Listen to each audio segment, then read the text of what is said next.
Hello, in this video I will demonstrate the OpenXE ImportShim workflow.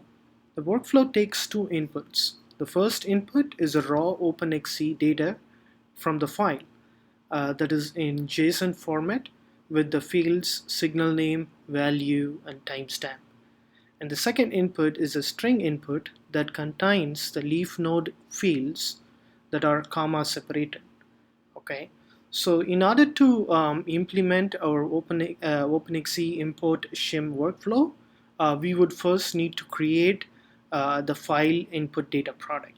Okay, so let's see how we can create the file input data product. Okay, so first I would go to the data view and create the file data product. Let me just call it data file 1. And then I have already downloaded the raw file. As you can see, the raw file contain three fields: name, value, and timestamp. Okay, and it's in JSON format. This was downloaded from the OpenXE website. Okay,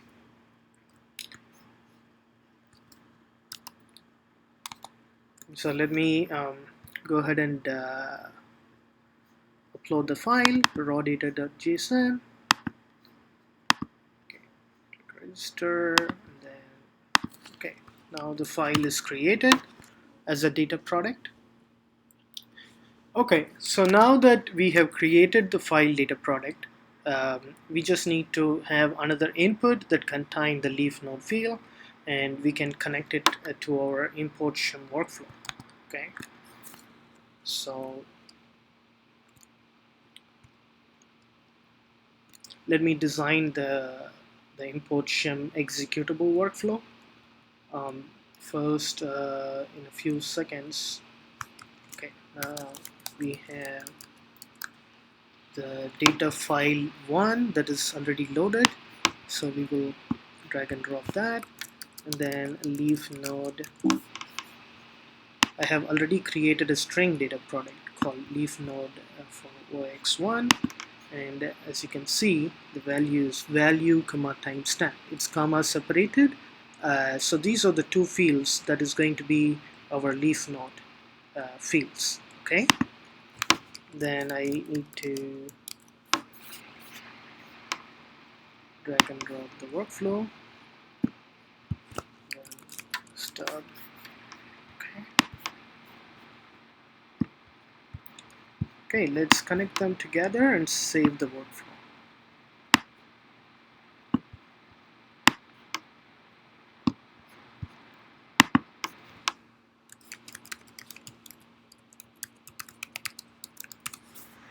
Okay, so the workflow is saved. So now before we execute the workflow, let's see what actually the workflow code logic does. So the first thing is, for each line in the file, it will first extract month, day, year from the timestamp field. So originally, as you can remember, we just had the timestamp as part of our input file. So now we extract these information from the file for each line.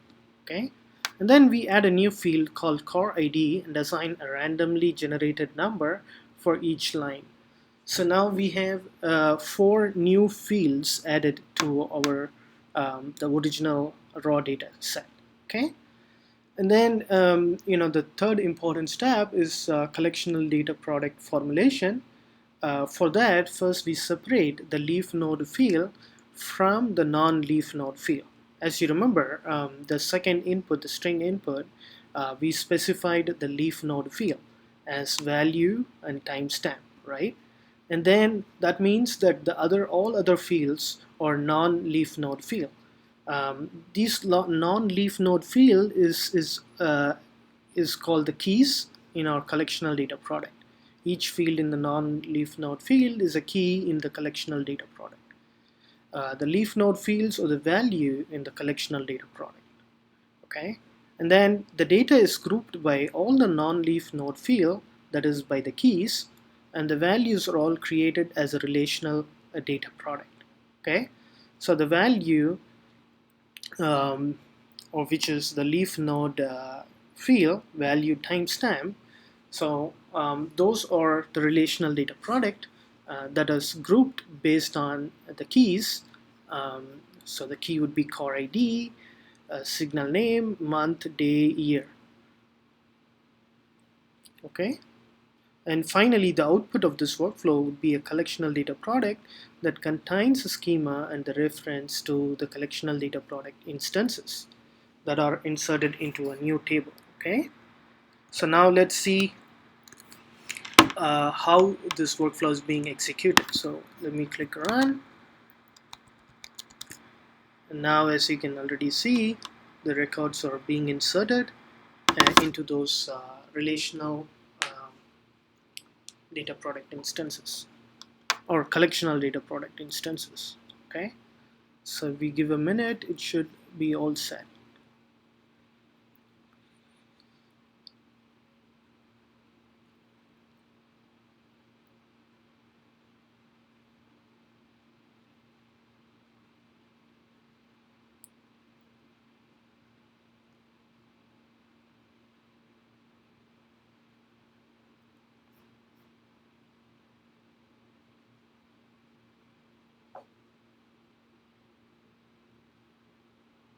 Okay, so the workflow is executed, and as you can see, the stub is populated with some information here. Unfortunately, we didn't implement yet how to visualize the collectional data product, so I would need to show you how the data product looks from the database. So let me go to my database. This is my DPL repository.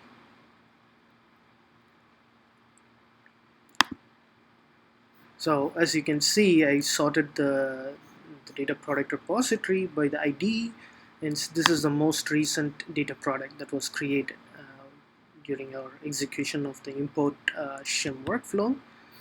So this is the DPL. So as I said earlier, the schema contains the information about the leaf node columns and the non-leaf node columns. So here we have core ID, name, year, month, day, and the leaf node as a relation. And then there is also the reference to the table name where the actual data is stored. So ImportShimWf1. 550. So this is stored in a collectional DPS database. So let's look at the database. So if we go to collectional DPS, so we have a table already created here. So as you can see, there is 28 rows with core ID, name, year, month, day, and the leaf node is a relation. So basically for all these combination, core ID, name, year, month, day, we grouped it, and all the values are formulated as a relation. So if we go to this relation, so which is in the separate database, so let me go to leaf node values.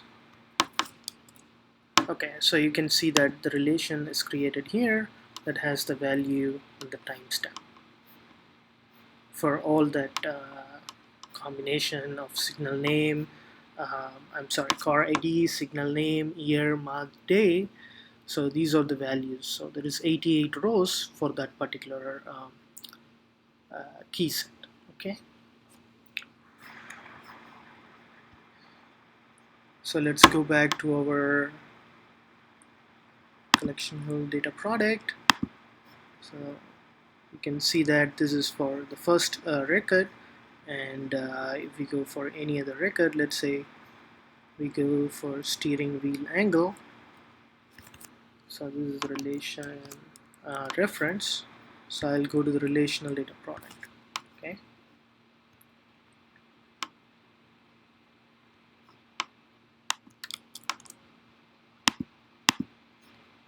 So you can see the value and timestamp. There's only 2 records for that combination. Okay. All right. So then this is a workflow that accepts the input as the file data product, which is a raw file, and it has another input called leaf node input, and basically it creates new field automatically, such as the core ID, um, month, day, and year, and then as a second step it will create a collectional data product. Okay. Okay, thank you for watching this video.